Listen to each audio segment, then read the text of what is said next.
আমরা জ্যোতিষে যে নাম বিচার করি বা একজন ব্যক্তির নাম আমরা যে নিউমারোলজি হিসেবে ঠিক করি বা ব্যাংক অ্যাকাউন্ট ঠিক করি বা গাড়ির নাম্বার, মোবাইল নাম্বার, এসব বিষয়গুলো ঠিক করি, তার একটা বেসিক প্যারামিটার আছে বা কোনো কিছু মাধ্যমে আমরা করি।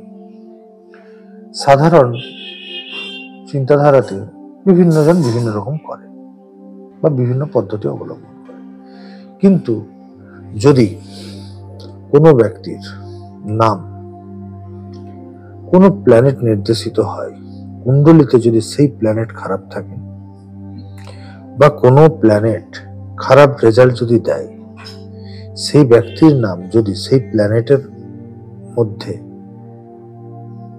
নির্দেশিত হয়, তাহলে কি সেই নাম সেই ব্যক্তির ভালো রেজাল্ট দেওয়া সম্ভব? আমরা যখন কোনো ঈশ্বরকে ডাকি, সেই ঈশ্বর যে প্ল্যানেট নির্দেশিত, সেই প্ল্যানেট আমাদের কুণ্ডলিতে অ্যাক্টিভেট হয় এবং তার ফল লাভ করি, ভালো হলে ভালো, খারাপ হলে খারাপ বা কিছু। সেই রূপ কোনো ব্যক্তির যদি নাম নেগেটিভ প্ল্যানেটে থাকে, তাহলে সেই প্ল্যানেট অ্যাক্টিভেট হয়, তার যা ফল দেওয়ার তা দেয়। সেই রূপ bank account, mobile number, phone number একই ঘটনা ঘটায়। আমাদের কোনো একজন ব্যক্তির বিভিন্ন ফোন নাম্বার থাকতে পারে, বিভিন্ন অ্যাকাউন্ট নাম্বার থাকতে পারে, কিন্তু কোনটা তার স্যুট করবে বা কোনটা তার ভালো ফল দেয়, আপনি মিলিয়ে দেখুন, সেই নাম্বার যোগ করে দেখুন, সেই প্ল্যানেট অবশ্যই তার কুণ্ডলিতে ভালো আছে। আর যদি খারাপ আছে, সে অ্যাকাউন্ট তার জন্য ফলপ্রসূ রেজাল্ট দিচ্ছে না। জ্যোতিষ এবং নিউমারোলজি সংযোগে এটা দেখা খুবই সহজ এবং অথেন্টিক।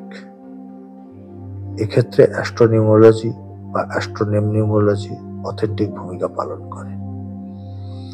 কারণ সমস্ত মানুষের জন্য এক রেমেডি নয়, সমস্ত রোগের জন্য এক ওষুধ নয়।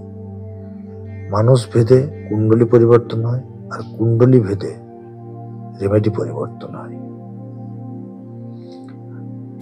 কোনো ব্যক্তির রবি কুণ্ডলিতে ভালো, আবার কোনো ব্যক্তির রবি কুণ্ডলিতে খারাপ। দুজন ব্যক্তির একই নাম হওয়া সত্ত্বেও দুজনের জীবনে নেম নিউমারোলজি হিসাবে ফলাফল ভিন্নতা আসবে।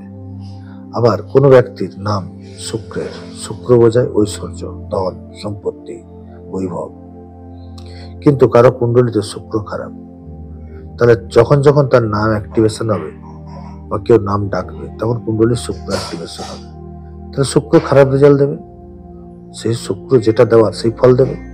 শুক্র কুণ্ডলিতে খারাপ, তাহলে নাম আমাদের জীবনে এক মহৎ ভূমিকা পালন করে। নমস্কার।